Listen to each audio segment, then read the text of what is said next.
ఆంధ్రప్రదేశ్ రాష్ట్ర వ్యవసాయ సహకార సంఘాల ఉద్యోగుల యూనియన్ ఐక్యవేదిక తరఫున డిసిసిబి బ్రాంచ్ల వద్ద ఉద్యోగ సంఘాలు ధర్నా నిర్వహించడం మొదలుపెట్టాయి.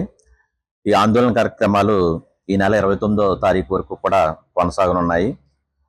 మా డిమాండ్లు ముఖ్యంగా 2019 సంవత్సరంలో ఇచ్చినటువంటి జీవో నెంబర్ 36ని వెంటనే అమలు చేయాలని, అదేవిధంగా 2019, 2024 వేతన సవరణ చట్టాన్ని అమలు చేసి సహకార సంఘాల ఉద్యోగులకు జీతభత్యాలు చెల్లించాలని, 2019 తర్వాత చేరినటువంటి ఉద్యోగులను పర్మనెంట్ చేయాలని, అదేవిధంగా రాష్ట్ర ప్రభుత్వ ఉద్యోగులకు ఏ విధంగా కల్పిస్తున్నారో అదేవిధంగా సహకార సంఘ ఉద్యోగులకు కూడా రిటైర్మెంట్ వయసును 62 సంవత్సరాలకు పెంచాలని చెప్పేసి మా ఉద్యోగ సంఘాలు డిమాండ్ చేస్తున్నాయి. అదేవిధంగా రైతులు సొసైటీలు కట్టేటువంటి షేర్ ధనంపై 6% డివిడెంట్ని డిసిసిబుల్ వెంటనే ప్రకటించాలని, అదేవిధంగా సొసైటీ లాభ నష్టాలతో సంబంధం లేకుండా సొసైటీలో పనిచేసేటువంటి ఉద్యోగులందరూ కూడా జీతభత్యాలు చెల్లించాలని ప్రభుత్వాన్ని కోరుతూ ఈ రోజు జిల్లా వ్యాప్తంగా ఉమ్మడి జిల్లా వ్యాప్తంగా ఉండేటువంటి డిసిసిబి శాఖల వద్ద ఉద్యోగ సంఘాలందరూ కూడా ధర్నా నిర్వహించడం జరుగుతుంది.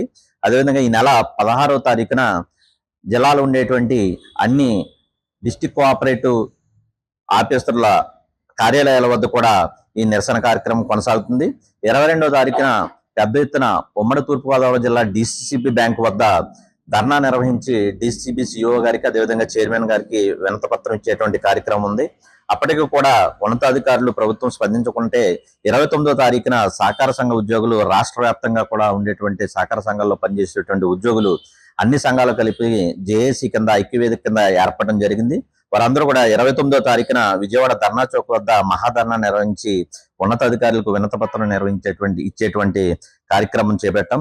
కాబట్టి ఉన్నతాధికారులు ప్రభుత్వం కూడా ఈ సహకార సంఘ ఉద్యోగుల యొక్క న్యాయమైనటువంటి కోరికలను పరిశీలించి వెంటనే ఈ కోరికలను ఆమోదించవలసిందిగా మీ ద్వారా ప్రభుత్వాన్ని అధికారులని కోరుతున్నాం. Local to global news at your fingertips. మీ చేతిలో ఒక ఆయుధం. Download Raw TV app. Media legend Ravi Prakash is back.